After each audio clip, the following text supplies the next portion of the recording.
노후를 준비하는 모두의 관심사 연금. 대한민국은 지금 이 연금, 그중에서도 국민연금에 대한 이야기로 뜨겁다. 지난 8월 17일 국민연금 제도발전위원회는 국민연금 제도 개선 자문안을 발표했다. 위원회는 국민연금 개혁과 관련해 현재 40%의 소득 대체율을 45%까지 올리고 20년째 같은 수준인 보험료율을 즉각 올리는 방안과 소득 대체율은 현재 수준을 유지하면서 단계적으로 보험료율을 올리는 두 가지 방안을 제시했다. 이러한 방안이 발표되면서 각계에서 다양한 의견이 제시돼 국민적 합의 과정이 필요한 상황이다. 일례로 소득 대체율에 대해서 노동계는 50%까지 올려야 한다는 입장인 반면 경영계는 40%까지 낮추는 것을 검토해야 한다는 입장. 이렇게 각계각층의 의견이 다른 상황에서 정부는 사회적 합의를 찾기 위해 지난 9월 중순부터 10월 초까지 전국을 돌며 대국민 토론회를 진행했다. 이를 바탕으로 오는 11월 정부안을 국회에 제출할 예정인데 그 안에 어떤 내용이 담길지 관심이 모아지는 상황. 노후를 위한 초석을 다지는 국민연금. 과연 우리 국민들의 든든한 노후 보장을 위해서는 어떤 내용을 담아야 할까?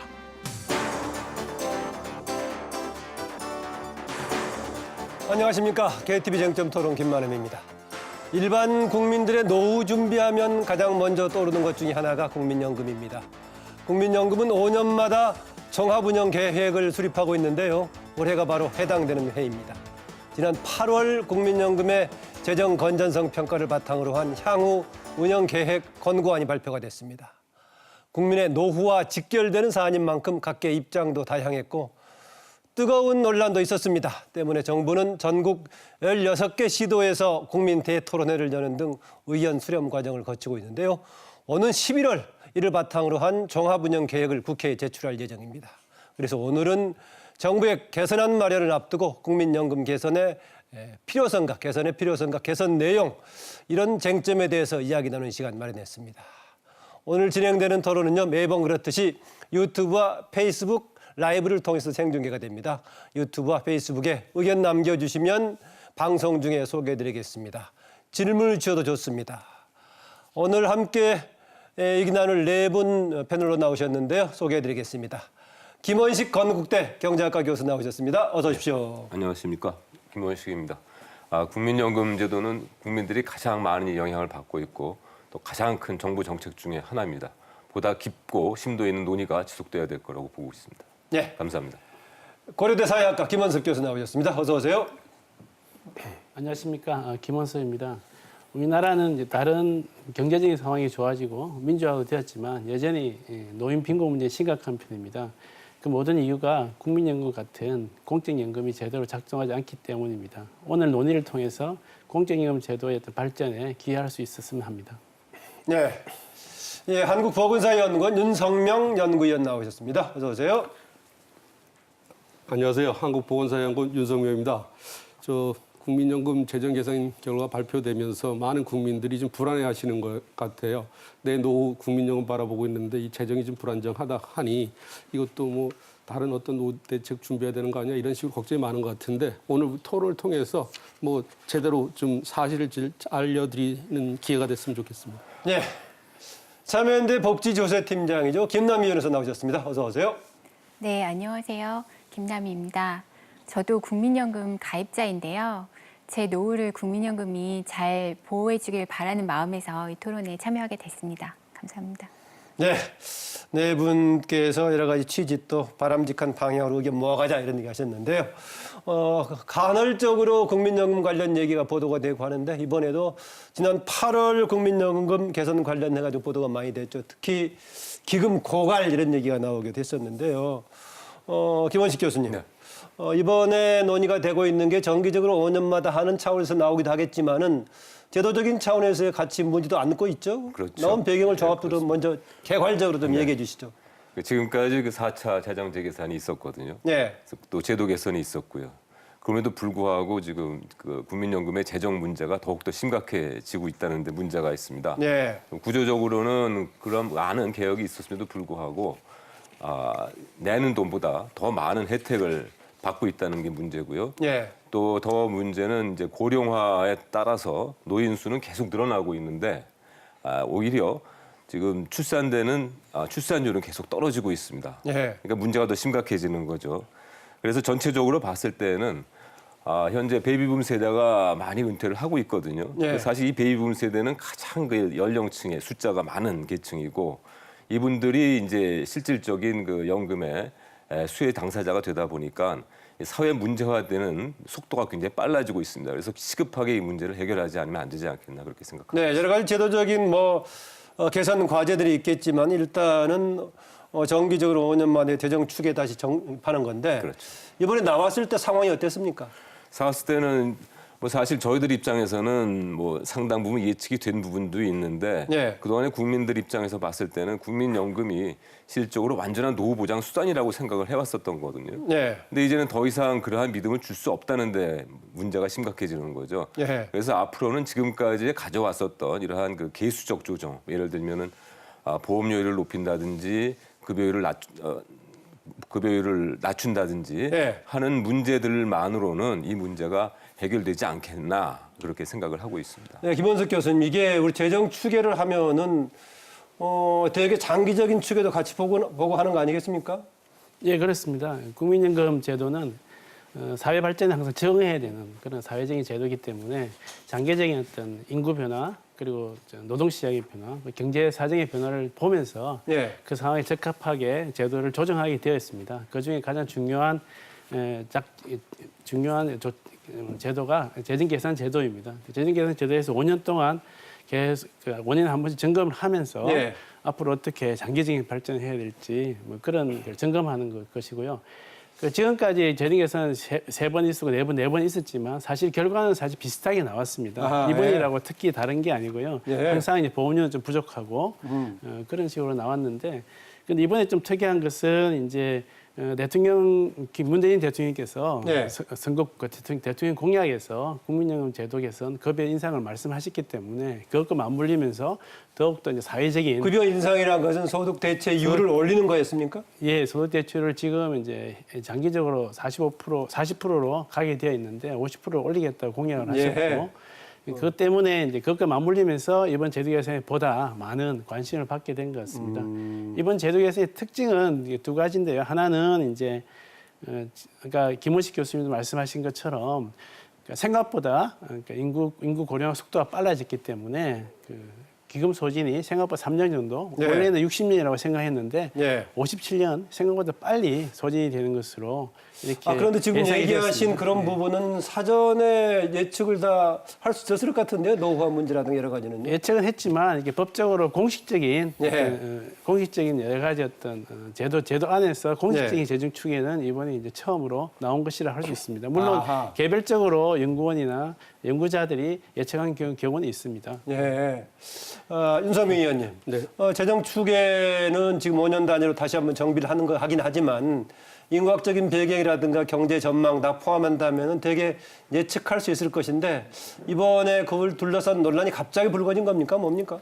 갑자기는 아니고요. 이제 올해가 네 번째 국민연금 재정 전망 추계를 해서 국민연금의 건강 상태를 점검을 했거든요. 예. 처음에는 2003년, 두 번째가 2008년, 세 번째가 2013년, 이번이 네 번째입니다. 근데 이제 재정 추계 결과가 발표될 때마다 어느 시점에 어느 때 가서 기금이 소진된다 그러니까 이제 연령층별로 많은 생각을 해보는 것 같아요. 아, 내가 지금 보험료 내면 연금 받을 수 있을까? 그리고 또 우리나라에서 전통적으로 정부 정책에 대한 어떤 막연한 불신들이 있다 보니까 예. 이거 정부가 다른 일을 하다가 뭐 기금 운용도 잘못한 거 국민한테 덤태기 씌우지 않나? 이런 식으로 이제 좀 다른 쪽으로 많이 이제 생각을 하시다 보니까 국민연금 제도에 어떤 논란이 많아지는 것 같은데 이제 우리가 처음에 88년에 이 제도를 도입할 때 이 제도가 88년에 도입됐지만 뭐 연금 제도라는 건 우리 제도가 아니라 서양 제도를 우리가 이렇게 베낀 건데 좀 표현이 좋지는 않지만 예. 근데 그 당시 서양 경험을 가져온 거죠. 그러니까. 네네네. 예. 우리가 만든 게 아니라 서양 제도를 우리가 이제 이렇게 모방을 한 거죠. 근데 88년에 도입했지만 이 제도의 어떤 설계 모태가 되는 건 1950년, 1960년 서구 사회가 가장 좋았을 때 2차 세계대전 이후에 그때 제도가 설계됐다는 거죠. 그래서 국민연금 제도가 도입될 당시만 해도 평균 수명이 60세였는데요. 네. 지금 올해 기준으로 우리나라 그 평균 수명이 82세고요. 그다음에 이번에 재정 추계에 70년 했는데 만이 2088년 되면 우리나라 평균 수명이 92세로 예상이 되고 있습니다. 그래서 이 재정 전망 결과 좀 안 좋아지는 건 네. 그만큼 오래 사니까 연금 받는 기간이 늘어나서 그 부분에 대해서 지금 건강 진단을 하고 이렇게 됐을 때 이게 감기 증세냐 아니면 중병이냐 이걸 좀 알려드리려고 그러는데 결과 자체에 대해서 관심이 많다 보니까 좀 논란이 커지는 것 같습니다. 네, 김남희 변호사 아까 처음 인사하실 때 국민연금 가입하는 사람으로서 나도 이후에 제대로 지금 지급받아야 된다라는 생각도 가지고 있다고 하셨는데 네네. 기금 고갈 관련해서는 예전도 조금 간헐적으로 거론이 되지 않았습니까? 이번에 갑자기 거론이 된 겁니까? 그런 건 아니고요. 예. 지난번 재정 추계 때도 비슷한 사회적 논란이 있었습니다. 예, 이번에 특별하게 좀 후폭풍이 센 배경은 뭐죠? 그것은 아마 이제 국민들이 점점 노후 대비에 대한 걱정이나 염려들이 예. 더 많아졌기 때문인 것 같고요. 예. 근데 제가 보기에는 이렇게 국민연금에 대한 사회적 논란이 격하게 나오는 것은 사실 정부의 잘못도 있다고 생각을 합니다. 아하. 네, 지난 정권에서 국민연금 지급보장 명문화를 법률에 넣으려고 했는데요.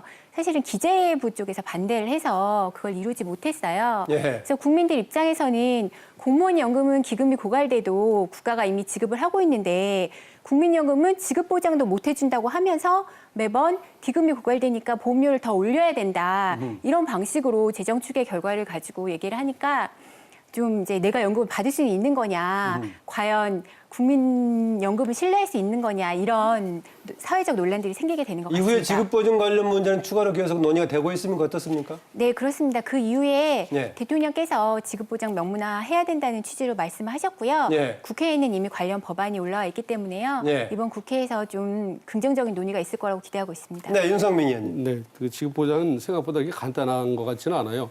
우리 국민연금제에 대한 불신이 워낙 크다 보니까 내가 보험료만 내다 연금 못 받는 거 아니야? 예. 이런 어떤 불신을 해소하기 위해서는 지급보장 조치가 좋기는 한데 지금 뭐 일본이나 독일에서 지급보장제도를 도입하고 있다는데 제가 아는 바로는 전 세계 어느 나라도 지급보장제도 도입한 나라는 없습니다. 네, 그건 좀 잘못 말씀하시는 아니, 것 그건 같아요. 제가 나중에 팩트 확인해 보시면 될 것 그건 같아요. 팩트는 저희도 확인해 본 적이 그건 뭐 있는데요. 제가 예. 남인윤순 의원하고도 5년 전에 저 토론을 하고서 그때도 확인한 거니까. 그러니까 여기서 본질은 뭐냐니까 지급보장이라는 거에 대해서 박근혜 정부에서도 그 당시 김재원 의원인가 이분이 법안 발의한 게 국회 보건복지 상임위까지 통과됐다가 법사에서 최종 통과를 못했어요. 아. 그 이유가 뭐냐니까 이 지급보장을 한다는 것 자체가 자칫 이제 국가부채 부분 동에서 국가 신인도 떨어지면서 자금 조달 코스트 민간 기업도 올라가는 부분도 있을 수도 있고요. 뭐 이 부분에 대해서 논란이 많지만 네. 가장 중요한 건 이제 우리가 낸 것보다 많이 받는 연금 제도인데 자칫 지급 보장을 하면 공무원 연금들 계약사에서 볼 듯이 정부가 국가가 운영 잘못한 걸 왜 국민들한테 책임지으려고 그러냐. 그래서 보험료 올리는 건 하지 말고 정부가 다 세금 걷어서 다 해결하라. 이런 식으로도 또 논란이 갈 수 있다 보니까 네. 지급 보장 제도 이 부분에 대해서는 좀 그렇게 간단하게 이렇게 근데 생각할 부분은 저는 아닙니다. 공무원 연금은 지급 보장을 하면서 국민연금은 지급 보장을 못하게 하겠다는 것은 정말 국민들로서는 좀 납득하기 어렵고 받아들이기 어려운 그런 주장이라고 생각을 합니다. 예, 아까 지금 얘기 이제 다른 연금, 뭐 공무원 연금 등은 지급 보장을 하면서 일반 국민들의 국민연금은 보장하지 않는다는 건 납득하기 어렵다고 말씀하셨는데 네. 아까 제도적인 차원에서 다른 나라들의 경우에 지급 보장이 되는 그 제도적인 그 배경들 좀 있습니까? 경험들이 있습니까? 네네, 다른 나라 같은 경우에는 윤 의원께서는 없다고 네. 지금 얘기를 하셔서 네, 그거는 아마 팩트 체크를 서로 해봐야 될 것 같은데요. 예, 이미 독일이나 일본 같은 경우에는 일반 재정으로 그 국민연금에 재정 투여를 하고 있고요. 그 부분에 대해서는 이제 지급 보장 재정 투여하고 보장은 다른 얘기입니다. 예, 지급 보장 문제는 간단한 문제는 아니고요. 아, 예. 문제는 지급 보장이 되게 되면은 연금 부채를 계산을 해야 되고요, 일단. 그리고 그것이 국가 부채가 돼 버립니다. 네. 그래서 현재 그 공무원과 군인연금의 국가 적자 부분이 국가 부채로 돼가 600조 원 가량 되거든요. 예. 만약에 저는 사실 그 부분에 이것이 납득하기가 아니요, 지금 어려워요. 말씀을 예. 들어보세요. 들고 다음 하시고 예.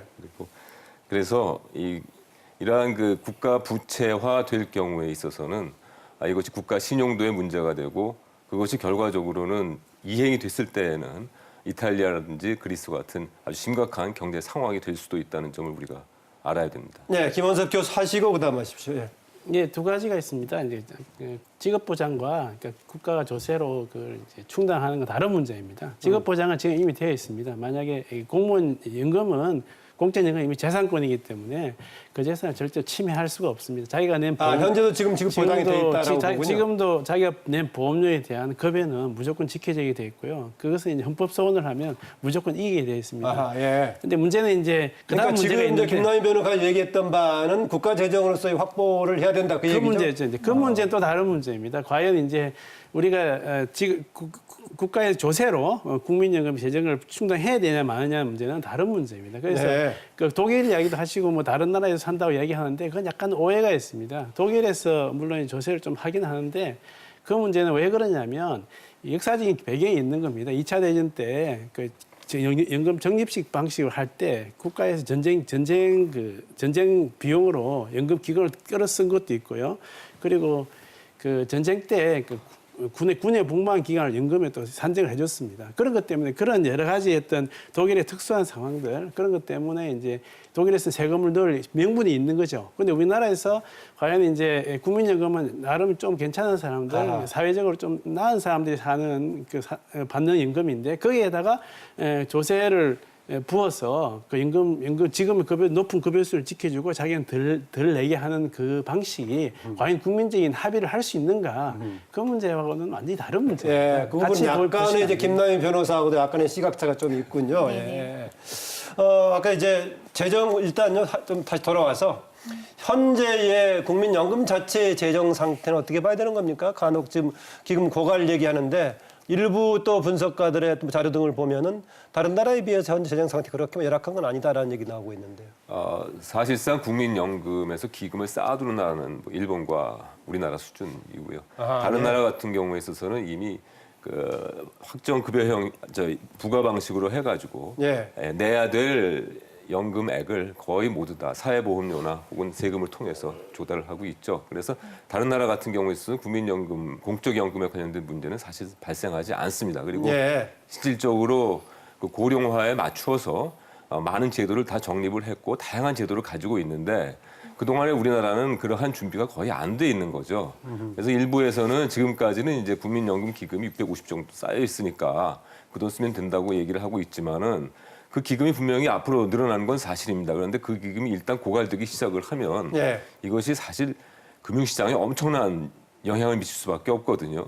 그럼 금융시장이 무너진다는 것은 우리나라 국가 경제의 기반이 흔들릴 수 있는 것이기 때문에 앞으로가 이제 중요하다 이렇게 보고 있습니다. 예, 아까 여러 가지 이제 그동안의 노후에 대한 우리나라가 지금 새롭게 인식하기 시작한 시대라는 것도 있지만은 다른 그 지금 이제 그렇게 충분히 확보하고 있는 스타일이 적립형이 지금 일본이나 우리나라라고 했었는데 서양 등은 그럼 어떻게 나머지 기금이 뭐 이렇게 조금만 준비하면 나머지를 확보를 어떻게 하는 거죠? 그래서 사회보험료를 상당히 높죠. 그러니까 우리나라보다 2배 이상의 보통 사회보험료를 부담을 하고 있고 또 실제로 급여 수준에 있어서도 거기에 맞춰서 많은 조정을 하고 있습니다. 그리고 또 한편으로는 그 평균 수명이 늘어나고 그것에 따라서 연금 수급 개시 연령을 2, 3년씩 계속 늘려나가고 있는 것이 현실입니다. 지금 해법을 부담률을 좀 높이자는 쪽으로 지금 말씀하시는 것 같은데요. 다른 나라들에서도 이런 방식을 가지고 기금 고갈에 대한 우려가 그렇게 있는 건 아니다라는 얘기를 하셨는데. 근데 지금 교수님께서도 얘기하셨지만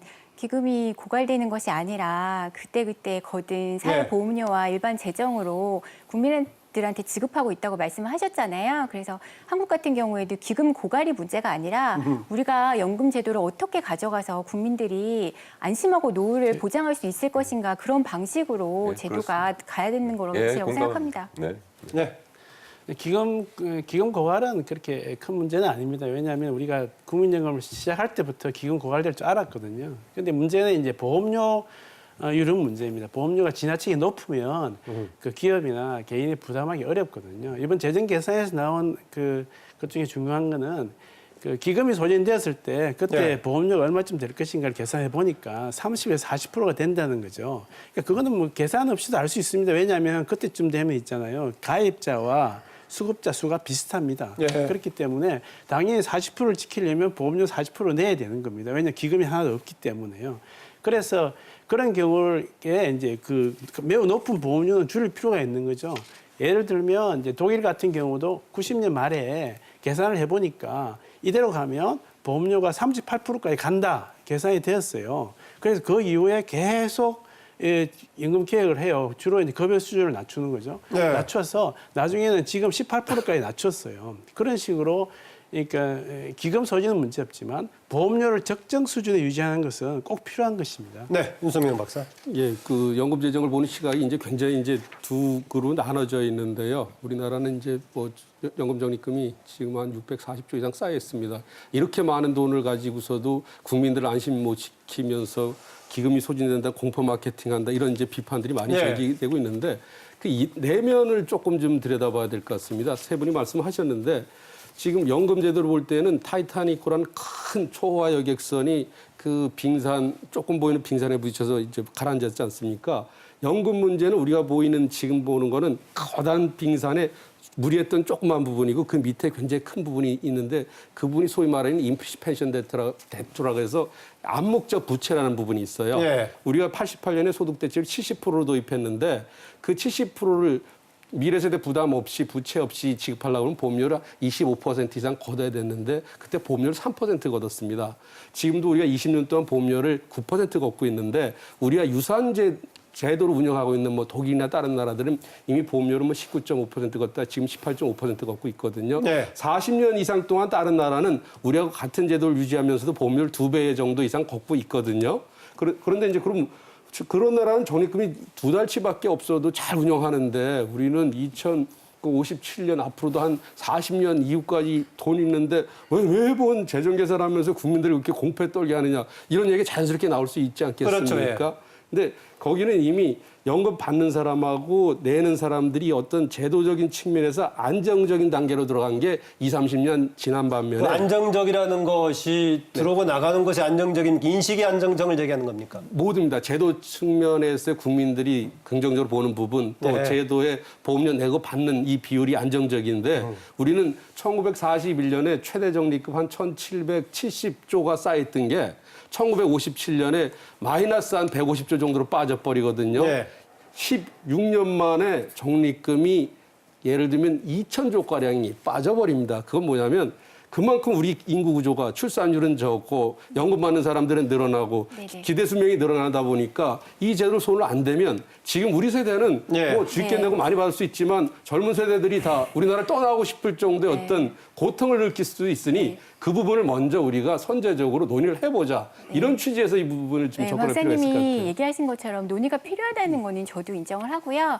근데 사실은 지금 지적하신 부분은 연금제도의 문제라기보다는 예. 한국의 인구 구조가 너무 급격하게 그러니까 초창기에는 연금을 가입하는 사람들은 많이 이제 늘어나지만 예. 받아가는 사람은 없었고 그래서 적립금은 굉장히 많이 쌓였는데 그다음에 갑자기 고령화가 진행되고 출산율이 떨어지면서 이런 인구 구조의 변화 때문에 국민연금 기금이 이거 인구 네. 구조 노령화 급속하게 진행되는 것 예상을 못했던 지금 흐름인가요? 그렇죠. 1988년에 그런 걸 예상할 수는 없었죠. 그래서 처음 그 인구 구조의 변화 때문에 이런 적립기금의 변화가 생겼던 거고요. 예. 그리고 이제 박사님이 잘 얘기하셨듯이 독일 같은 나라는 사회적 합의를 통해서 보험료를 올렸잖아요. 근데 그게 뭐 하루아침에 10년, 20년 사이에 생긴 일이 아니에요.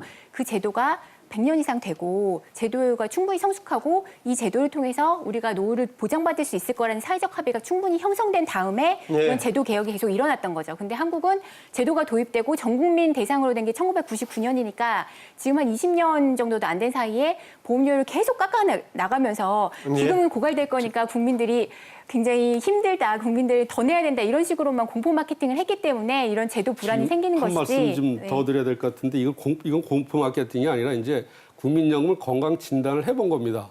진단을 해보니까 지금 상태에서는 감기가 걸릴라 말라 한다는 거거든요.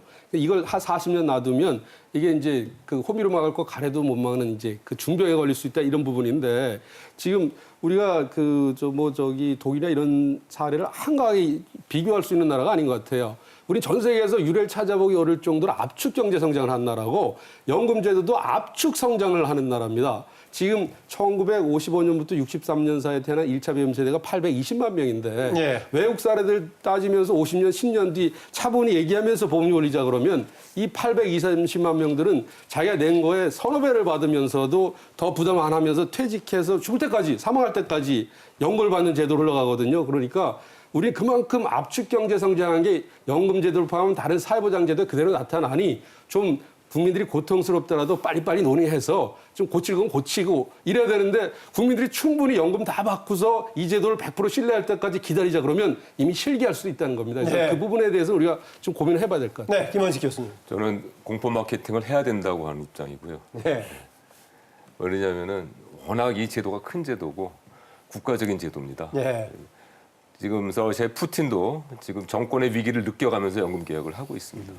그리고 저는 이것은 우리 사회의 원자폭탄과 같은 존재가 될 거라고 생각을 하고 지금 시한폭탄이 지금 계속 째깍째깍 돌아가고 다른 나라들에서도 이렇게 연금 제도를 도입해가지고 이후에 진행되는 과정 속에서 몇 번의 계속 개혁 조치들이 있었죠. 개혁 조치를 했음에도 불구하고 네. 그리고 거기에 나라에서 굉장히 국민들이 중요한 쟁점이 됐었겠고요. 인식을 못해서 정권이 바뀌고 예. 계속 또 바뀌고 또 그러다 보니까 그 과정에서 사회적 혼란이 생기고 하는 상황이 계속 될 겁니다. 그래서 근데 저는 지금부터 동의하기 어렵고요. 우리 국민들이 네.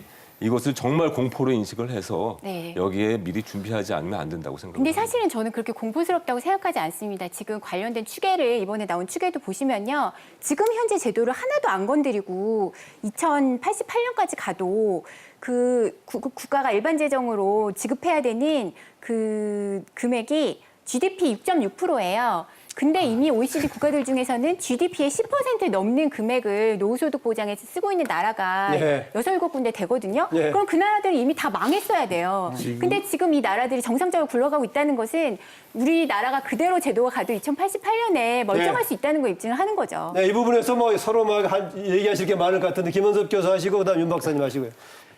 국민연금만 보고 있으면, 그러니까 그 국민연금만 가지고 뭐 모든 노후소득을 다 하려 그러면 거기서 문제가 생기는 것 같습니다. 그러니까 국민연금은 그 재정과 내는 것과 받는 것을 비슷하게 맞춰놓고 그 대신에 그러고 난 다음에 또 남는 많은 것들, 많은 국민연금 받지 못하는 사람들 이런 것들은 또 다른 제도가 있습니다. 우리나라에서는 뭐 퇴직연금과 개인연금은 별로 역할을 못 하고 있지만 기초연금은 확실히 역할을 하고 있거든요. 네. 그런 것을 같이 보면서 계산하는 게 좋다고 생각합니다. 예, 짧게 듣고 이 부분 넘어가겠습니다. 예, 재정 전망 관련해서 이제 GDP 대비 6% 정도밖에 안 되니까 그 별 문제가 안 될 것 같다 그러는데 그 GDP를 어떻게 계산하는지는 모르겠지만 지금 현재 우리가 2050년경 가서 전체 국민연금 지출액이 국민의 GDP 대비 한 8%, 7% 될까 하는데 적자 보정, 세금으로 충당하는 게 한 GDP 5%밖에 안 된다고 얼마 안 된다고 그러는 건 그건 굉장히 낙관적으로 보신 것 같고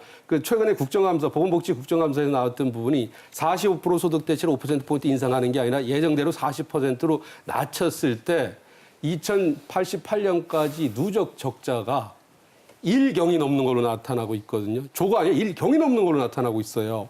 그래서 우리는 지금 공적형 강화한다고 막 이런 얘기를 하는데 그걸 책임져야 될 후세대들은 왜 이런 제도 만들어놨어 그럴 거 아니겠습니까? 그러니까 물론 지금 우리 공적형 강화해야 돼요. 근데 우리가 부담할 수 있는 범위가 어딘가를 네. 보면서 고민을 해보자는 겁니다. 아, 지금 이제 연금제도 발전에서 나왔던 그 자문안을 좀 검토를 해보겠는데요. 그러기 전에요. 우리 네 분의 이 현재의 국민연금 제도 개선에서 가장 주목해야 될 부분. 물론 여기는 국민연금이라는 제도 자체를 어떻게 보느냐, 취지를 무슨 초점을 두느냐에 따라 견해차가 있을 수 있지만은 현재 제도 개선 과제에서 가장 핵심을 뭘로 보느냐를 짧게 듣고 구체적으로 나왔던 자문안 가지고 얘기를 해보도록 하죠. 그런데 김원석 교수님. 예, 두 가지 안이 나왔습니다. 아니, 안 자체보다는 김원석 교수님 생각하시는 현재 제도 개혁의 가장 우선적인 과제는 가장 뭘로 우선적인 보시나요? 과제는요, 그 연금 제도의 존재 이유입니다. 연금 제도는 노인 빈곤, 노인 소득 보장을 위해서 있는 겁니다. 네. 그래서 과연 제도를 어떻게 설계를 해야만 네. 노인 빈곤 효과적일 것인가? 네. 그게 첫 번째고요. 두 번째, 아까 말씀드린 것처럼 노인 소득 보장 연금 제도는 우리나라 하나만 있는 게 아닙니다. 그래서 국민연금과 함께 네. 같은 공적연금, 기초연금을 같이 고려해서 네. 봐야 된다. 두 가지 예, 노인 빈곤에서 전략 차원에서 같이 봐야 되고 특히 이제 기초연금 맞물려서 같이 봐야 될 과제다라고 보고 있군요. 네, 김 교수님. 뭐 저도 비슷한 입장입니다. 김원석 교수님하고요. 무슨 말씀인가 하니 지금 국민연금이 완전한 보장 수단으로 지금 국민들은 생각을 하고 있거든요. 네. 근데 그것이 불가능한 것이 현실로 나타나고 있고요. 그래서 국민연금은 최소의 보장 수단이라고 봐야 된다는 입장이고요. 네. 보험적인 성격이 강합니다. 그러니까 본인이 돈을 많이 냈다고 하더라도 일찍 돌아가시면 돈을 못 받는 겁니다. 예. 또 적게 내더라도 오래 사시면 오래 사시는 분은 더 많은 연금 총액을 받을 수가 있습니다. 이러한 보험적인 성격을 강화해서 예. 저소득층의 기본 노인들의 기본적인 생활을 보장할 수단이 돼야 되고요.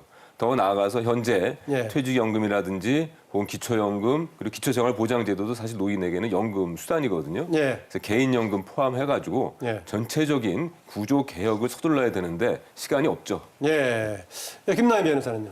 네, 저는 빈곤을 예방하기 위한 제도라고 생각하지는 예. 않고요. 그 국민연금법을 보시면 국민연금의 목적은 국민의 복지 증진과 생활 안정을 위한 것이라고 나와 있어요. 예. 그래서 저는 단순히 빈곤을 면하기 위한 최소한의 연금이 되어서는 안 되고 공무원 연금 수준만큼이 되기는 좀 어렵겠지만 어쨌든 국민이라면 누구나 국민연금으로 노후에 대해서 어느 정도 안정을 찾을 수 있는 그런 연금이 되어야 아까 한다고 김원석 생각합니다. 교수는 기초연금도 같이 복합적인 관계 속에 봐야 된다고 했는데 네. 가장 핵심이 국민연금이 돼야 된다라고 보시군요. 저는 약간 핵심이 국민연금이 되고 기초연금은 보완하는 기능을 해야 될 것 같습니다. 예. 윤석명 의원님. 예, 뭐 기초연금하고 국민연금을 같이 봐야 된다는 입장에서는 동의를 하는데 기초연금 상대적으로 자기 자신 힘으로 노후를 준비하기 어려운 분들한테 좀 더 강조하는 예. 혜택이 많이 가는 쪽으로 저는 보는 게 좋을 것 같고요. 지금 가장 시급한 문제는 저는 공적연금 강화라고 봅니다. 근데 공적연금 강화가 지금 우리가 이렇게 논의되는 강화하고는 약간 결이 다를 수도 있을 것 같아요. 공적연금 예컨대 지금 기초연금 이런 등등을 얘기하는 거죠? 네. 예. 그런데 저는 공적연금 강화인데 그중에서 특히 국민연금 강화시킬 필요가 있는데 세 가지 관점에서 지금 저는 접근하고 싶습니다. 우리나라는 다른 OECD 회원국에 비해서 국민연금에 가입하고 있는 사람들의 비율이 좀 낮은 편입니다. 빠져 있는 사람 대다수가 노후에 국민연금을 가장 필요하는 사람 취약계층들인데 예를 들면 여기 방송 작가분들도 많이 빠져 있고 택배기사 이런 분들도 빠져 있거든요. 이런 분들 다 포괄할 수 있는 연금제도, 국민연금제도 갖고 갈 필요가 있고 네. 두 번째는 우리 연금제도가 부익부 빈익빈 제도입니다. 안정적인 직장에 오래 근무하는 사람들은 지금 국민연금으로도 140만 원, 150만 원 받습니다. 반면에 취약계층들 같은 경우는 국민연금 20, 30만 원도 못 받거든요. 그래서 부익부 빈익빈 문제를 좀 해소할 필요가 있다. 세 번째는 국민연금을 통해서 가급적 연금을 많이 받도록 해줄 필요가 있다. 이건 국민연금제도 하나로만 풀 수 있는 게 아니라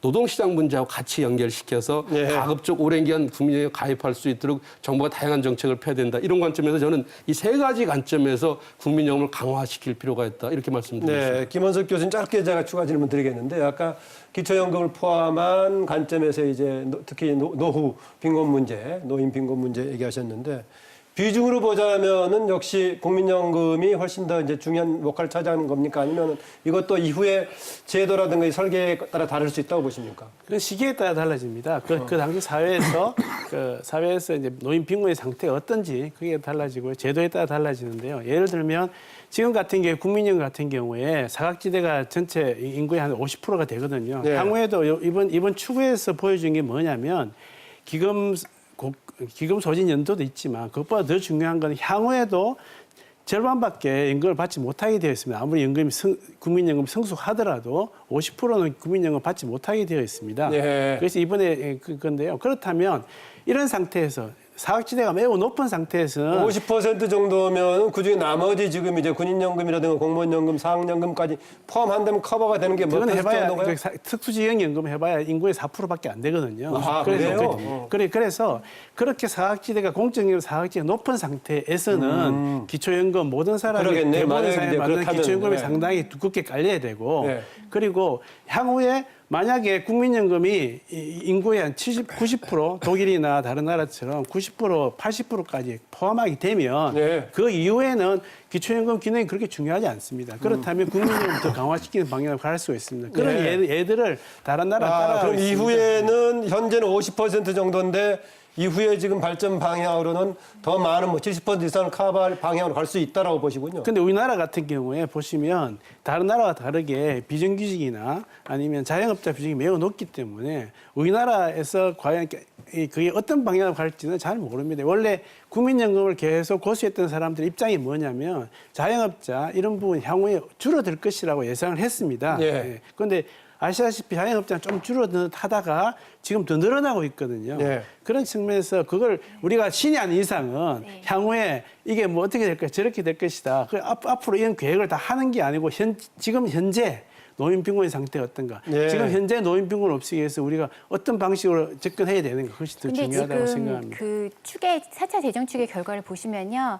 2040년 되면 노인 인구수 대비 수급자 비율이 70%고 2060년에는 81%로 나와요. 그래서 네. 지금 얘기하시는 것처럼 7, 80% 된다는 가정하에서 지금 재정 추계는 이루어지고 있고요. 네. 그렇지는 그리고, 않고요. 그러지 예, 않고 아니, 근데 4차 재정 추계 결과는 그래요. 유정연금하고 장애인금 다 합쳐서 그런데 노령연금은 50%밖에 안 됩니다. 유정연금, 장애인금은 지금 가뜩이나 낮은 연금에서 다시 40%를 다 까고 50% 절반 정도 또 주는 거거든요. 네. 그걸 연금이라 보기 어렵습니다. 보통 그런 식으로 제가 얘기하지 좀 덧붙이고 않습니다. 있습니다. 그러니까 네. 어쨌든 우리가 국민연금 제도라는 걸 잘 갖고서 많은 국민들이 안심하고 네. 노후를 뭐 여기 의지할 수 있도록 만들어야 될 거 노인 아닙니까? 빈곤, 노후 복지를 네네. 많이 커버할 수 있어야 되는데. 네, 예. 그래서 재정 갖고서 공포 마케팅이라기보다 우리 국민연금이 나중에 가도 이거 그 반쪽밖에 안 될 것 같다. 이게 저는 오히려 공포 마케팅이 될 수도 있을 것 같아요.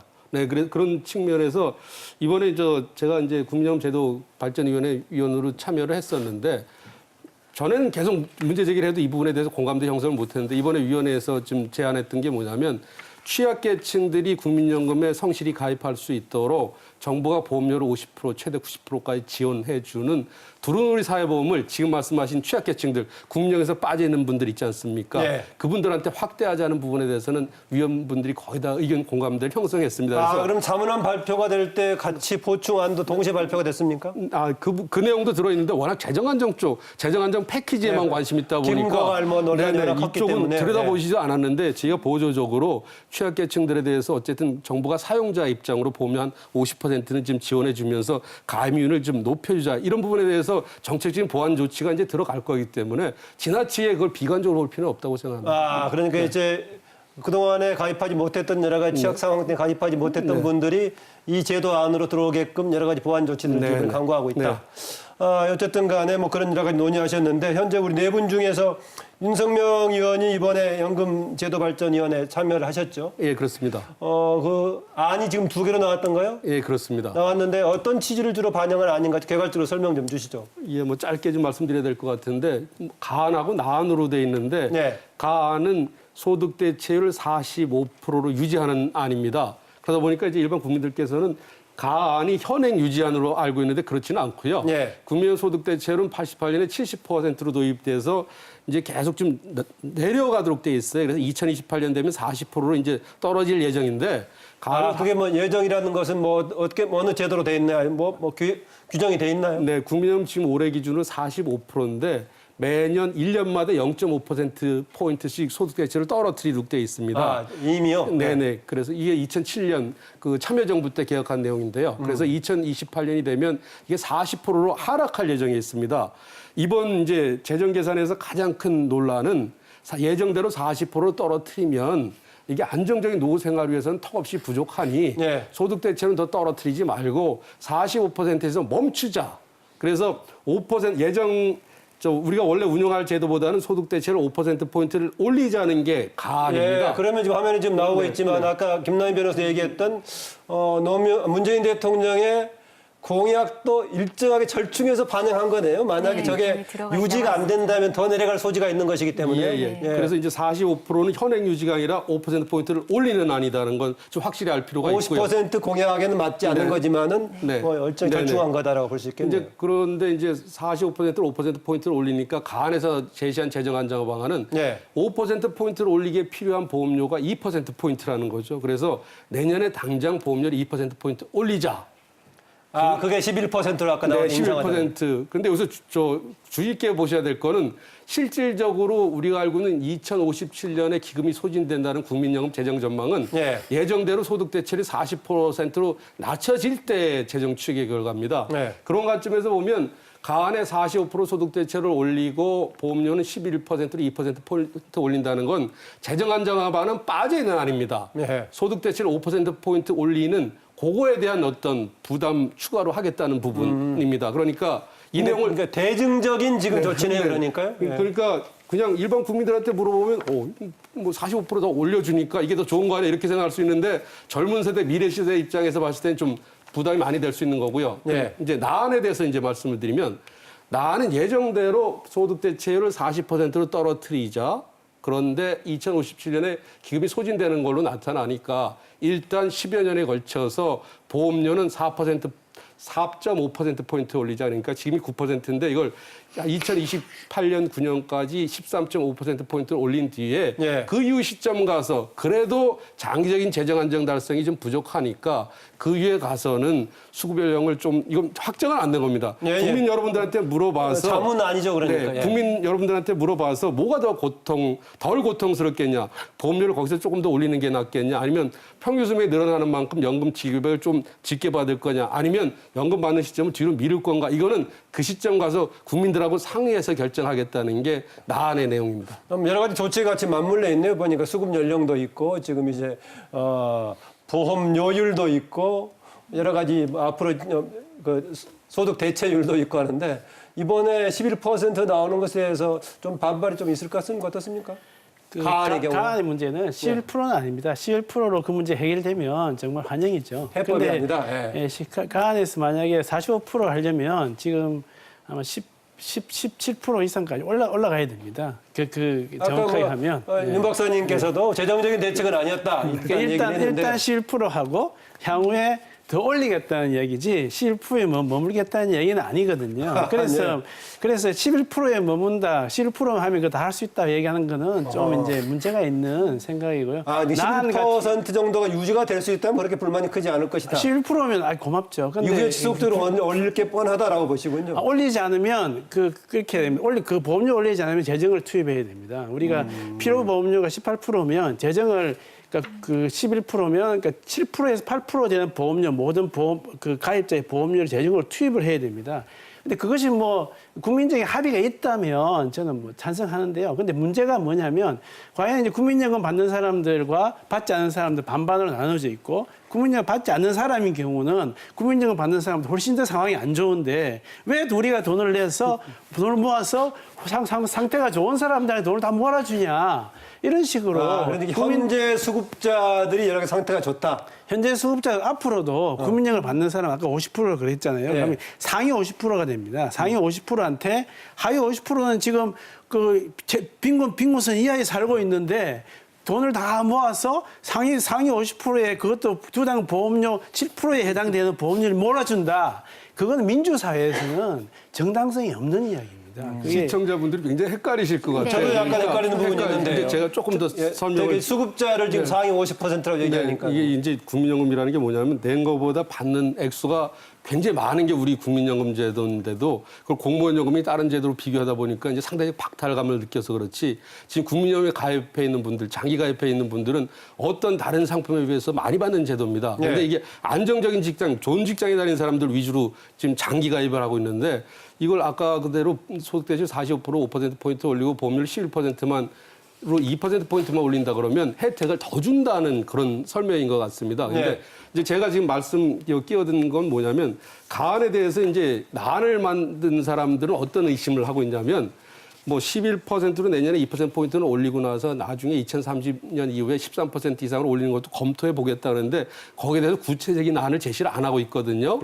그래서 이제 어떤 의심이 들어가냐면 45%를 올리는 보험료 2%포인트만 확실히 올리고 우리 국민연금 적립금이 한 630조, 650조 쌓여 있으니 그 돈을 헐어서 소위 말해서 부가 방식이라 그래갖고 다른 나라는 독일은 뭐 2달치밖에 적립금이 없다고 그러지 않습니까?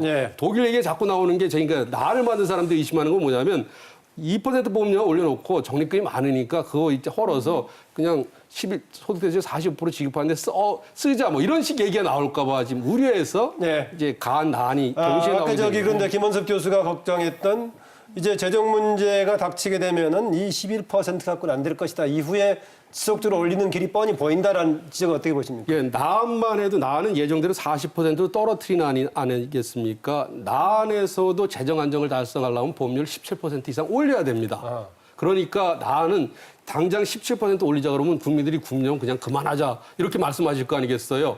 그러니까 일단은 10년에 걸쳐 13.5%까지만 올리자는 거였는데 가안 같은 경우는 만약 45% 올린다 그러면 어느 날인가 앞으로는 더 올릴 가능성이 있다고 20% 정도 넘어갈 수도 있다는 얘기입니다. 네. 그럼 김원석 교수 먼저 하시고요. 김원식 교수 하시고 김원석 교수 하시고요. 지금 연금 보험료 급여 부담의 네. 상태가 어느 정도 나쁘냐면은 급여 수익비가 1.9가 나왔습니다. 이번에 아주 제대로 발표를 해주셨는데 네. 1.9라는 의미는 뭐냐면은 일은 본인이 낸 거고 0.9는 누군가로부터 가져와야 된다는 예. 심각한 거죠. 2.6입니다. 윤소아 의원실에서 이번에 자료는 1.9로 나와요. 유족연금까지 장애연금까지 포함하면 아, 예. 2.6. 자기가 일을 했다면 2.6을 받는 그러니까 거예요. 이거 계산상으로 따지면은 현재 보험료율을 9%에서 적어도 18%로 올려야 된다는 얘기가 되는 거죠. 그래야 본인이 낸 것만큼 가져갈 수 있다는 얘기거든요. 예. 그러니까 지금 상태는 대단히 심각한 상태고 지금 여기서 나오는 가한도 나한도 어떤 정책도 장기적 대안은 될 수가 없다.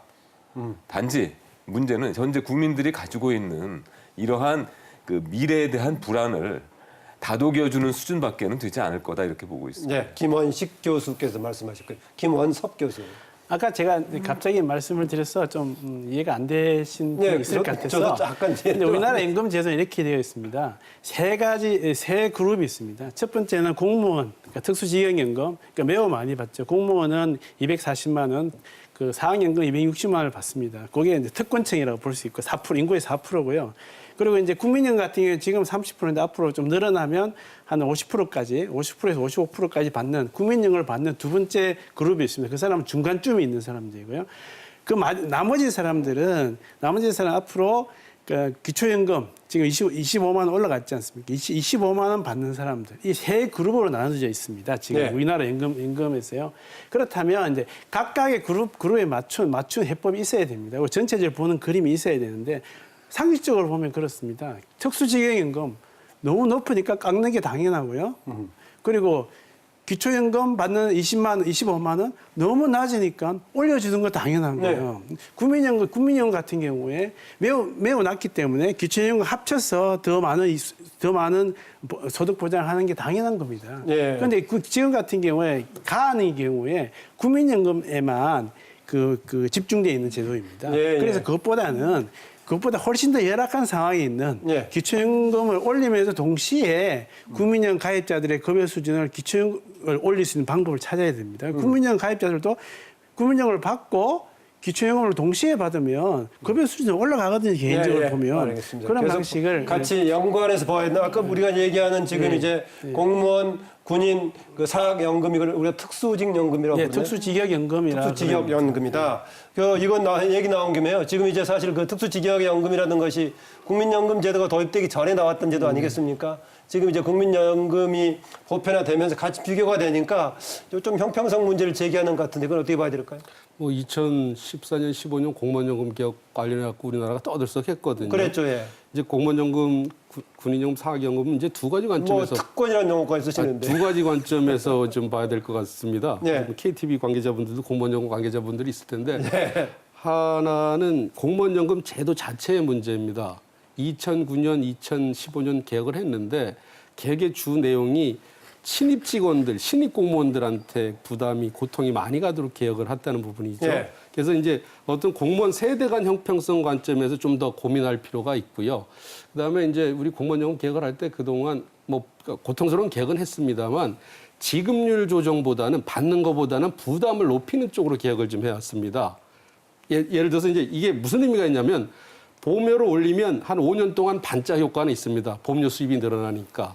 근데 받는 지급률을 근본적으로 손대지 않으면 그냥 계속 한 5년, 10년 주기로 좀 개혁을 할 수밖에 없는 어떤 그런 부분들이 있거든요. 그런 관점에서 이제 김원식 교수님이 말씀을 좀 하신 부분이 있는 것 같습니다. 네. 그리고 이제 국민연금 관련해서 이제 기초연금과 국민연금 관련해서는 이제 저도 부분적으로는 동의하고 부분적으로는 또 약간 달리 하는 것 중에 하나가 이제 국민연금 나도 기초연금을 강화하자 그러는데 기초연금 자체가 100% 세금으로 들어갑니다. 지금 이제 문재인 정부에서 예정대로 2021년에 기초연금을 30만 원으로 늘린다 그러면 문재인 정부 출범할 때 기초연금 연간 재원이 10조 원이었는데 5년 만에 연간 재원이 20조 원으로 늘어납니다. 여기서 멈추는 게 아니라 우리나라 65세 나이 드신 분들이 급속하게 늘어나니까 거기에 연금 액수가 늘어난다 그러면 이건 재정으로 좀 감당하기 어려울 수도 있거든요. 그러니까 기초연금을 강화할 필요가 있지만 그 강화하는 대상이 누군가일 건가에 대해서는 저희 김 교수님하고 저하고 약간 차이가 있을 수 있을 것 같습니다. 네, 저도 약간 아까 이제 교수님께서 국민연금이 굉장히 좀 넉넉한 사람들, 여유 있는 사람들의 연금인 것처럼 얘기를 하셨는데 저는 그 부분에 대해서는 일정 부분만 동의를 하고요. 왜냐하면 예. 지금 받는 사람이 30%라고 얘기하셨지만 그거는 지금 수급자 얘기인 거고 현재 경제활동 인구 중에는 한 90% 이상이 국민연금이나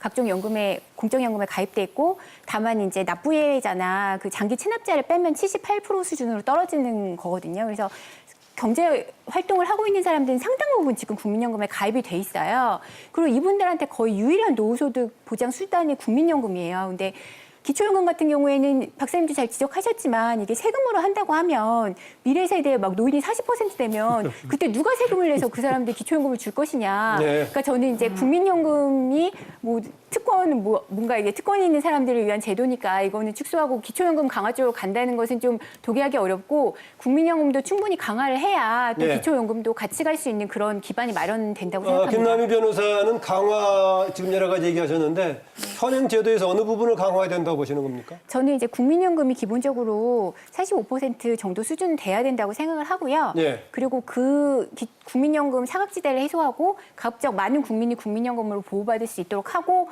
그게 어려운 분들을 위해서 기초연금을 강화할 필요가 있다고 생각합니다. 현재 그러면은 그 자문안 또 여러 가지 개선안 등에서 사각지대 해소 방안들은 포함이 안 됐다고 보시나요? 사각지대 그 해소 방안이 좀 포함이 된 걸로 봤는데요. 네. 네, 그 더 적극적인 그런 조치들이 필요하지 않나 생각합니다. 예. 김원섭 교수 얘기 듣고요. 그 약간 오해가 있는 것 같은데요. 국민연금 받는 사람이 특권이라는 게 아니고 국민연금은 상대적으로 기초연금 받는 사람에 비해서 낮다. 그렇다면 우리가 돈을 투입하려면 재정을 투입하려면 국민연금 수급자와 기초연금 수급자를 동시에 올려줄 수 있는 제도에 돈을 투입해야 된다. 아까 뭐 그러면 그래서 국가 재정의 어려움을 또 얘기하던데. 국가 재정은요. 그 우리나라 지금 노인 빈곤 있잖아요. 박사님, 우리나라 노인 빈곤이 45%면 OECD 기준에서 너무나 열악한 상황이에요. 뭐 요새 뭐 이게 이럴 리가 없다 그러면서 여러 가지 조치를 해도 통계적으로 조치해서 35% 넘는 걸로 나옵니다. 이런 나라는 없어요. 그러니까 선진국 중에서. 그러면 어느 정도 수준까지 돈을 투입해야 당연한 것입니다. 지금 현재 우리나라 연금에 투입한 돈이 GDP 2.5%예요. 근데 OECD 전체 평균은 8.3%라는 거죠.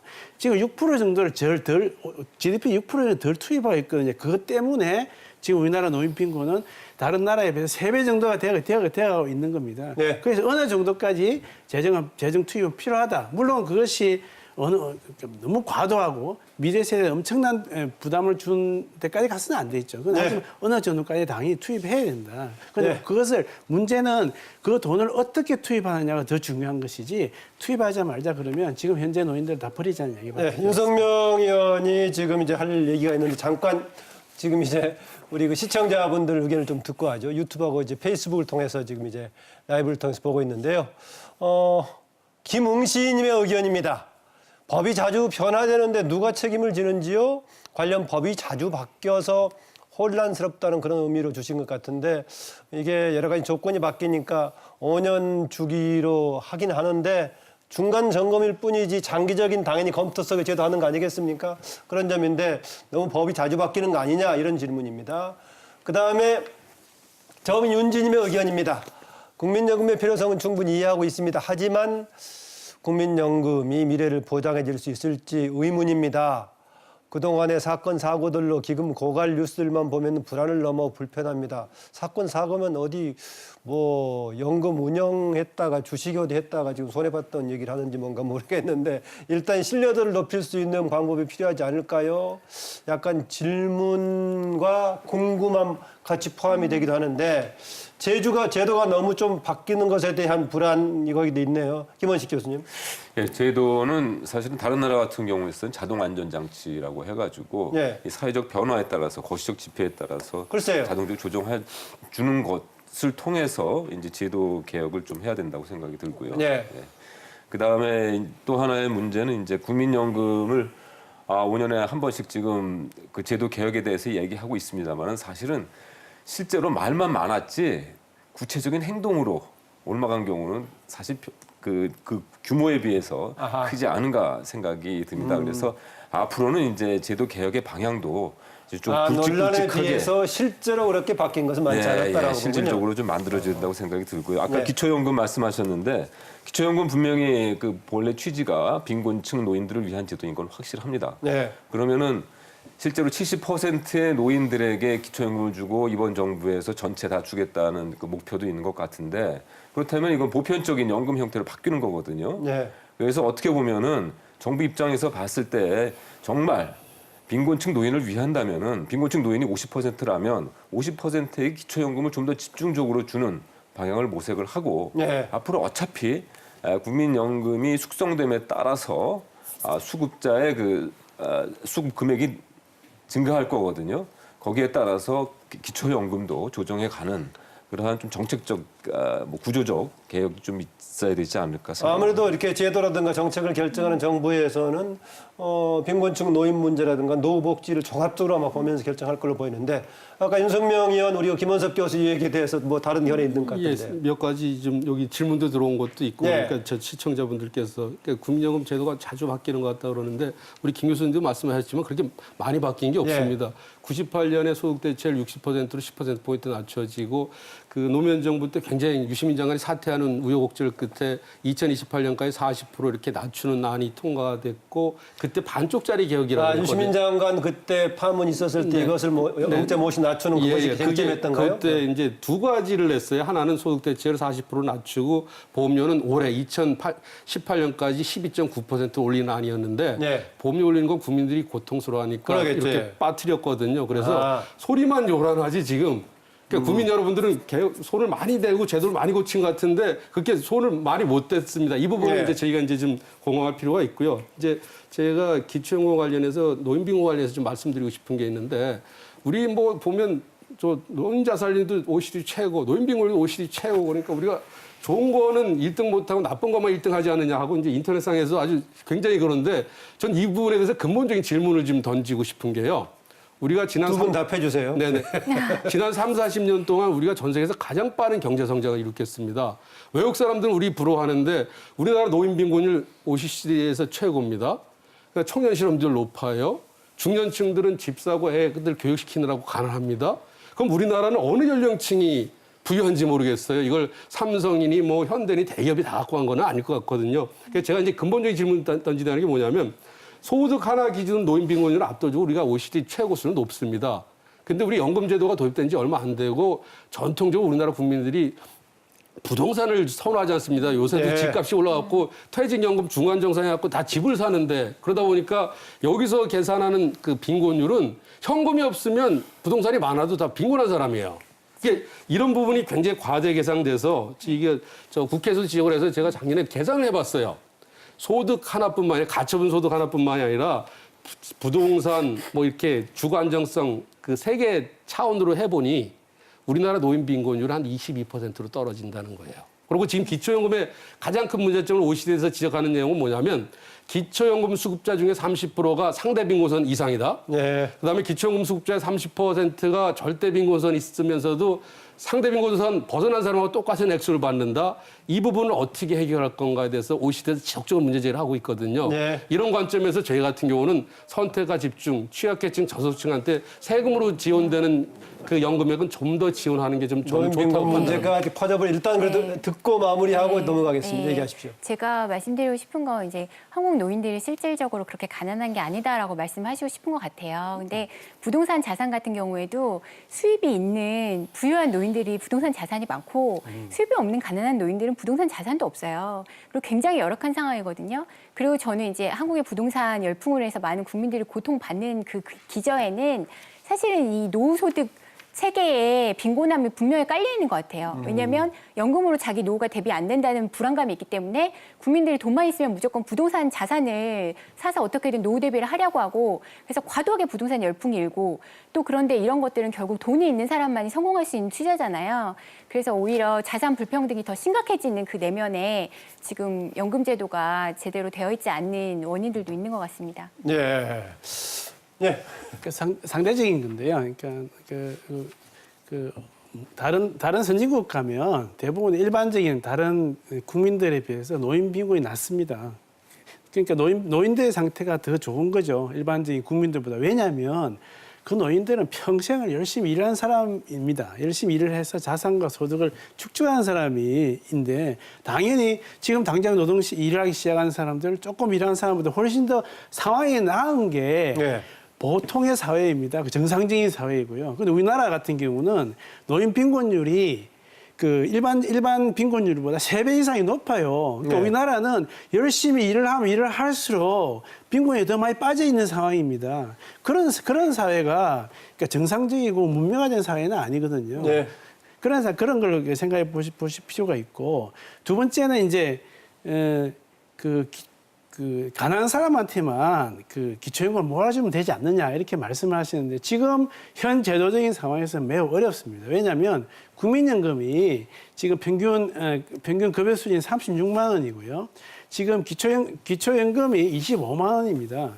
그러면 25만 원만 몰아주면 25만 원 더 올려줘야 될 거 아니에요. 그러면 어떻게 이렇게 되는 겁니다. 어떤 사람은 25년 동안 열심히 보험료를 내서 36만 원을 받고 어떤 사람은 하나도 안 내고 가만히 있으면 네. 그냥 20만 원을 받게 됩니다. 그런 제도는 형성이 가능하지 않습니다. 네. 이 빈곤 관련 문제가 좀 견해차가 있으신데 그 정도 하기로 하고요. 다른 기회가 있으면 좀 논의하기로 하고 재정 안정 관련해서 지금 그 적립 방식에서 부과 방식으로 바꾸는 이런 얘기가 되고 있는데 아마 시청자들 일반 국민들은 이 방식 자체에 대한 이해가 좀 쉽지 않을 것인데 이 방식에 좀 차이가 있습니까? 어떤 내용입니까?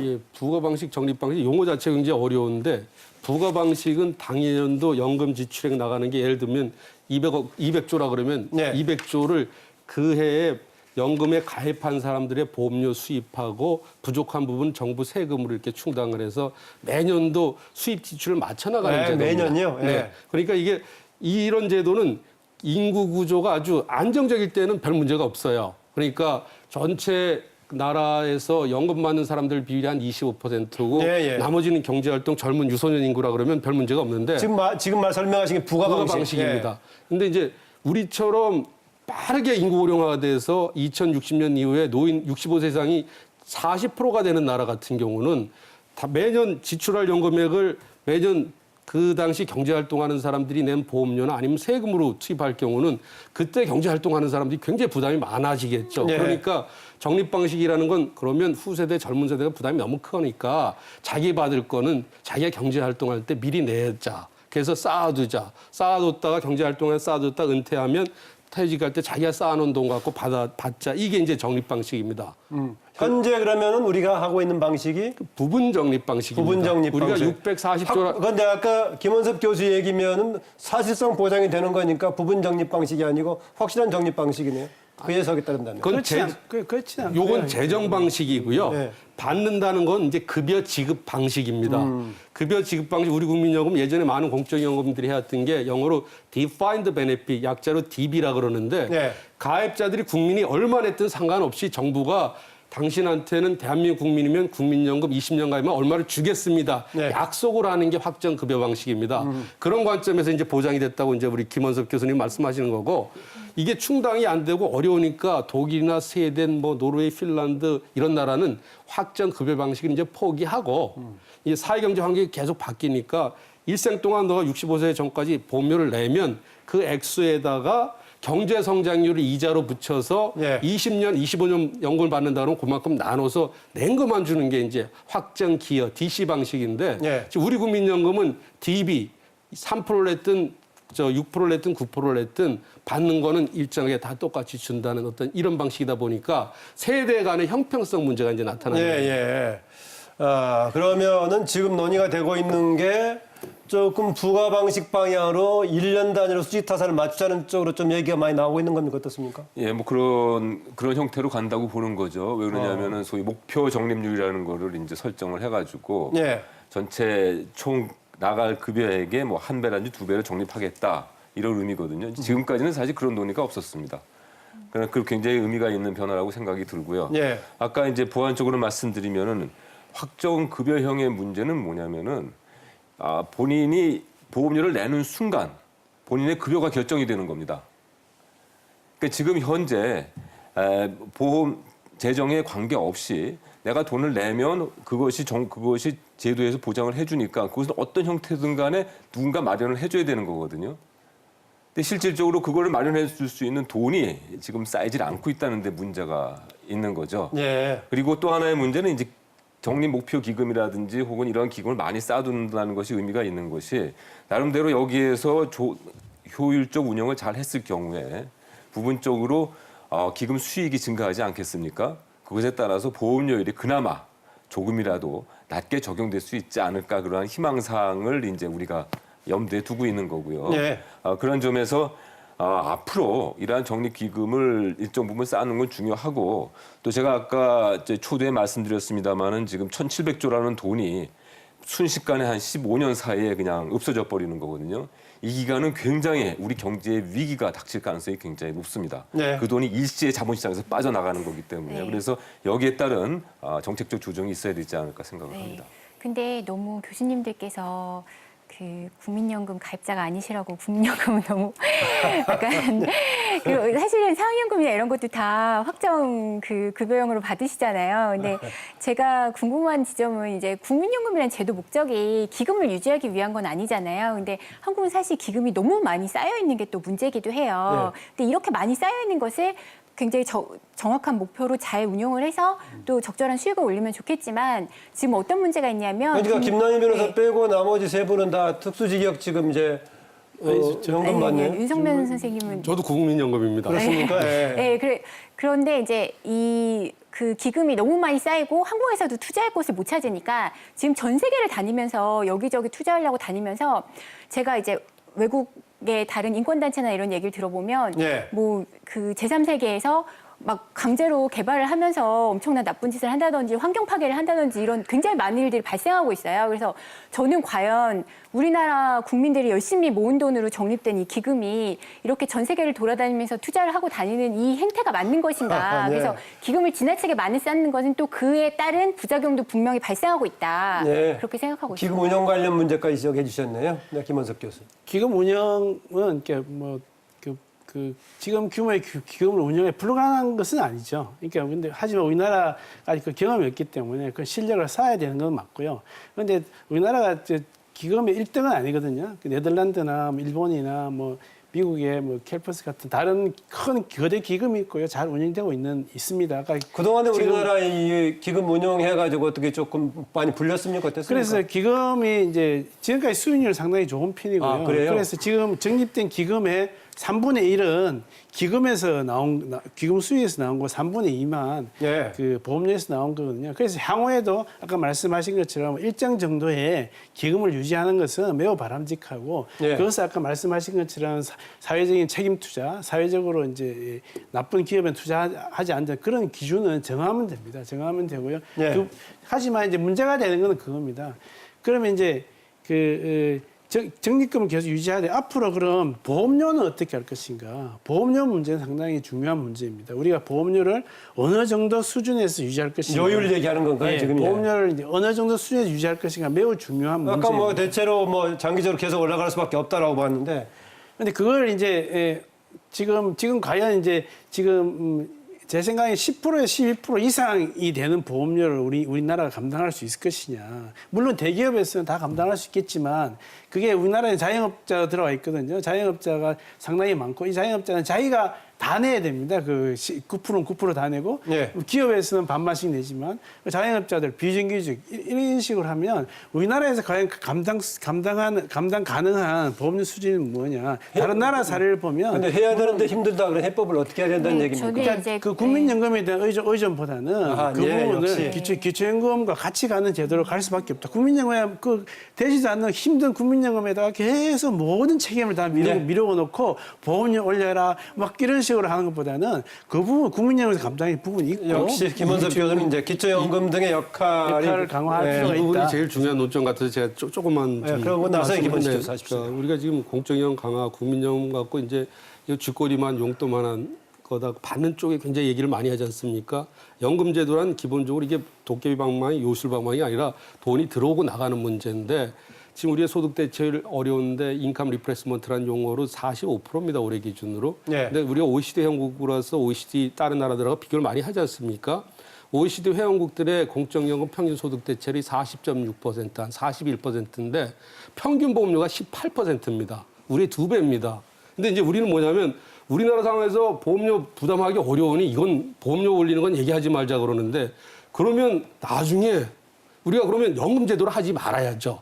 그러니까 받는 연금제도 적다고 계속하면서 부담은 많은 국민들이 어렵다고 못한다 그러는데 이거는 할 수 있는 사람 대상으로라도 보험료를 어느 정도 올려놔야 이 연금제도를 통한 사회적 갈등, 세대 간 갈등이 안 일어날 텐데 예. 그냥 그건 그때 가서 보자는 식으로 하고 어렵다는 얘기만 하다 보니까 문제가 점점 더 어려운 쪽으로 흘러가게 되는 것 같습니다. 네. 네, 김원식 교수 하시고 지금 그다음에 김원섭 손 들어가 있는데 먼저 하십시오.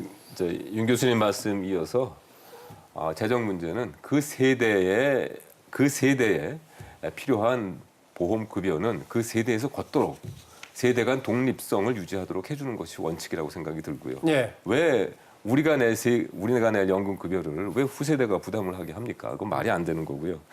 또 다른 문제는 이제 국민연금 기금에 대해서 말씀하셨는데 이 국민연금 기금 650조 이거 정말 모으기 힘든 돈입니다. 국가가 어떻게 이 큰 돈을 기금을 조성하겠습니까? 예. 이거 자산입니다. 물론 우리 경제에 많은 왜곡을 일으키고 있지만은 이것은 우리가 보존을 하도록 어떻게든지 잘 유지할 수 있도록 해줘야 된다고 생각이 들고 예. 아까 김 변호사님 말씀하기에 뭐 교수 혹은 공무원들이 국민연금의 대상자가 아니기 때문에 뭐 무관심하다 뭐 이렇게 또 너무 쉽게 생각한다 이렇게 이야기하시는데 국민연금은 정치적 제도가 아닙니다.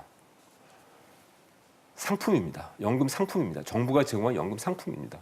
그리고 어떻게 해서든지 보험 수리적으로 안정적으로 유지되도록 하는 것이 국가를 위해서도 국민을 위해서 좋은 겁니다. 이것을 정치적 문제로 해석을 하시면 아니요, 저는 대신 이제 국민연금은 네, 민간연금하고 네. 공적연금하고 좀 네, 차이가 있지 저희 않습니까? 국민연금은 보험 수리적인 상품이라고 생각하지 상품이라고 않고요. 하면 국민들이 오해를 할 수 있으니까 네. 상품이라는 용어는 좀 좋지 않는 저는 국민연금은 사회보장 제도라고 생각해요. 국가가 선생님. 책임지고 네. 운영하는 네. 노후소득보장 제도를 일단 제도죠. 명명하면 네. 좋을 것 같고 하나 이제 말씀드리면 제가 여기서 공무원 군인 사학연금 특수요하고 국민연금 논란이 더 이상 벌어지는 걸 막기 위해서 여기서 중단시키기 위해서 좋은 예를 말씀을 드릴게요. 우리는 뭐 하면 달걀이 먼저니 닭이 먼저니 논란이 국민연금, 공무원연금 개혁 문제거든요. 근데 이미 다른 나라들은 그 공무원하고 국민연금 커먼 펜션으로 이렇게 가고 있고 우리가 많이 알고 있는 스웨덴, 예. 뭐 핀란드, 노르웨이 이런 나라는 공무원연금도 이미 확정급여 방식이 아니라 확정기여, DC 방식으로 낸 것만큼 받는 제도 다 바꿔놨습니다. 그러니까 이제 이런 부분에 대해서 이제 옛날 얘기 그만하고 네. 변화하는 사회경제 환경에 맞도록 우리가 어떻게 장기적으로 뭐 수렴을 하는 방향으로 네. 가야 할 것 같은데요. 짧게 몇 개 아이템들을 좀 점검하고 진행하겠습니다. 그중에 하나가 이제 수급 연령을 조금 나이를 조금 이제 올리자라고 67세까지 나오는 바도 있던데 이건 뭐 커다란 쟁점은 안 되겠습니까? 어떻습니까? 예, 저는 반드시 고려돼야 되는 요소라고 생각이 들고요. 평균 수명이 과거 65세일 때도 있었죠. 예, 예. 그러면은 지금은 이제 90세까지 살거든요. 그러면은 65세 평균 수명일 때 95세 25년을 더 사는 겁니다. 예. 그럼 당연히 더 많이 내도록 해야 될 것이고 또 네. 한편으로 생각하면은 이제 노인들이 일을 할 수 있도록 해줘야 됩니다. 그래서 지금 노인들에게 늙었는데 어떻게 일을 하도록 하느냐 이렇게 많이들 말씀하시는데 예. 건강이 허락하는 한 예. 노인들이 일을 사학연금 몇 할 수 세부터 있도록 받으시죠? 65세입니다. 예. 그리고 네, 교수님 말씀도 맞는 노인 말씀인데요. 노동 시장을 네. 좀 활성화시켜서 네. 노인들이 더 많이 일을 할 수 있도록 하는 것이 그것이 노후 보장이라는 네. 그러한 개념들을 도입을 해줘야 되는데 이것은 네. 이미 1950년대 말에 네. 스위스 뭐 이러한 선진국에서 이미 제한된 내용들이 예, 예, 네, 예. 저도 말씀드리고 싶은데요. 지금 한국 노인들이 일 안 하고 있지 않아요. 한국 노인들의 노동시장 참여율은 세계에서 거의 가장 높은 수준이고요. 정말 열심히 일을 하고 있거든요. 근데 그럼에도 불구하고 지금 수급 연령을 높이는 문제에 대해서는 저는 이거야말로 아하. 사회적 논의가 굉장히 필요한 사안이라고 생각을 해요. 왜냐하면 아까 이제 그 시청자분도 잘 지적을 하셨지만 연금제도에 대한 신뢰가 회복되는 게 우선이 아니냐라고 잘 지적을 해주셨는데요. 지금처럼 노인들이 굉장히 어렵고 또 그 많이 일을 하지만 대부분 그렇게 많이 일을 하는 이유는 일찍 퇴직하고 노동시장에 오래 머물지 못하기 때문인데 예. 이제 이런 문제에 대해서 사회적으로 해결책이 제시되지 않은 상황에서 수급 연령만 그 성급하게 올린다고 하면 그거는 국민들이 동의하기 어려울 것이라고 생각합니다. 짧게 듣겠습니다. 예, 그 수급 연령 올려야 되는 건 맞습니다. 맞는데 우리나라 노동시장의 특징이 어떤 거냐면 상당히 50세 정도, 50세 초에 그러니까 좋은 직장에서 나와서 상당히 오랜 기간 동안 아까 말씀하시는 것처럼 아주 안 좋은 일, 자영업자나 안 좋은 일을 하면서 근근히 연명하고 상당히 오랫동안 일을 하고 있습니다. 그래서 수급자 개시를 올리되 그 사회에 있는 50세 중고령자, 50세, 60세 그 사회 연금 받기 전까지의 사회보장제도 우리나라에서는 그게 이제 실업 부조 같은 게 있거든요. 실업 급여만 있고 실업 부조가 없는데 그런 방식의 사회보장제를 충분히 갖춰놓고 그 중간을 채워놓고 그런 다음에 연령을 미는 것이 맞다. 역시 우리 김원섭 교수께서는 종합적으로 사회보장 전체 차원에서 계속 이제 문제를 봐야 된다는 걸 강조를 하고 계시네요. 아까 우리 그 시청자 질문에서도 너무 제도가 바뀌는 거 아니냐. 그러나 실상은 논란에 비해서 그렇게 많이 바뀌었던 건 아니다라는 건데 어떻습니까? 지금 5년마다 이렇게 점검은 필요하겠지만 조금 장기적인 관점에서 제도적인 안정성은 좀 강화할 필요가 있다는 지적 좀 수용할 필요가 있는 거 아니겠어요? 예, 뭐 저는 1차 때부터 참여를 하면서 재정 계산 참여하면서 예. 이 이제 정과한 상태를 점검하면서 아무래도 이게 장기적인 지속 가능성 확보할 수 있는 쪽으로 가야 되는 거 아니냐. 예. 우리가 이제 불신불신하는데 제가 봤을 때 가장 불신을 해소할 수 있는 길은 지금 20대 초반 이런 분들이 내가 사망할 때까지 연금을 확실히 받을 수 있다는 어떤 믿음을 주는 게 이제 가장 불신을 해소하는 거라고 생각하는데 그건 다름 아닌 내가 사망할 시점까지 내가 충분히 받을 수 있는 돈이 국민연금에 있다는 걸 보여주는 게 가장 좋은 해법일 것 같아요. 다른 정치적 수사할 거 없이 필요 없이. 그건 그렇게 할 수 있는 건 결국은 재정 안정화 조치가 있을 때만 가능하다는 관점에서 고통스럽지만 장기적인 관점에서 이 제도가 튼튼하게 안정적으로 재정적으로 튼튼하게 운영될 수 있다는 걸 좀 보여줄 수 있는 쪽으로 국민과 대화를 통해서 좀 지속적으로 이 대화를 해야 될 것 같습니다. 뭐 제가 진행자 입장에서 좀 그 말하기가 그렇습니다만은 재정 얘기가 나올 때마다 현재 재정 뭐 이렇게 기금 고갈 논란이 있을 때마다 사실상 그것은 다른 나라들의 사정 얘기하면서 그때그때 필요한 만큼 나중에 나오는 걸 생각하면은 그게 불안한 거 아니라는 것인데 그 불안을 해소하려면은 다른 제도적인 안정성이 뒷받침이 좀 돼야 할 것은 좀 분명히 보이긴 합니다. 시간이 다 돼가는 것 같아서요. 특히 강조하고 싶은 부분을 넣어서 한마디씩 하고 지금 이제 마무리할까 합니다. 급하신 분부터 먼저 말씀하십시오. 네.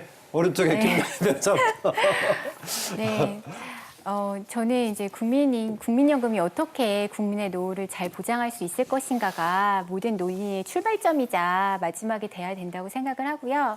그리고 지금 한국 사회의 변화에 대해서 또 너무 섣불리 예측하거나 너무 섣불리 추정하는 것은 또 바람직한 건 아닌 것 같아요. 왜냐하면 지금 재정추이가 70년 이후가 나왔는데요. 70년 전에 한국은 해방을 한 세계에서 가장 가난한 나라 중에 하나였거든요.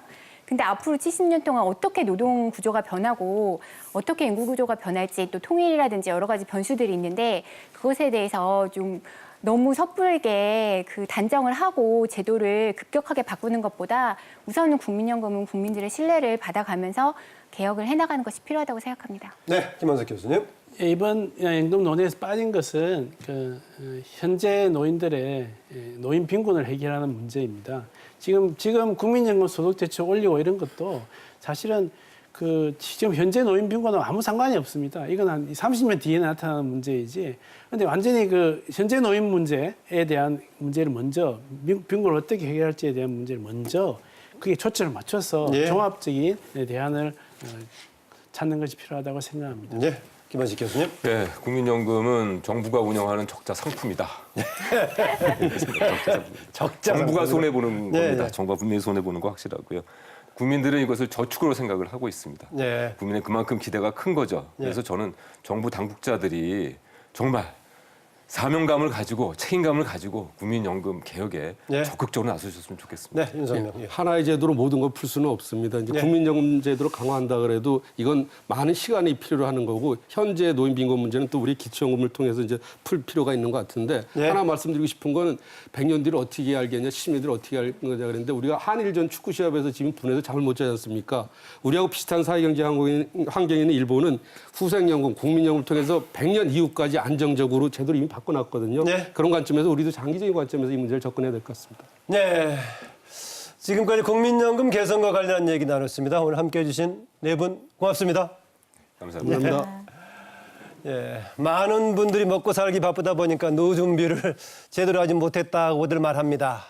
그렇기 때문에 국민연금에 대한 관심이 점점 더 높을 수밖에 없습니다. 제도 개선안에 대한 고민이 더 깊어지는 이유도 여기 있을 겁니다. 얼마 전 끝난 국민 대토론을 통해서 수렴된 국민들의 의견을 바탕으로 정부와 국회가 국민 복지를 최우선으로 하는 최종안을 마련하기를 기대해 보겠습니다. 오늘 토론 여기서 마치겠습니다. 시청자 여러분 고맙습니다.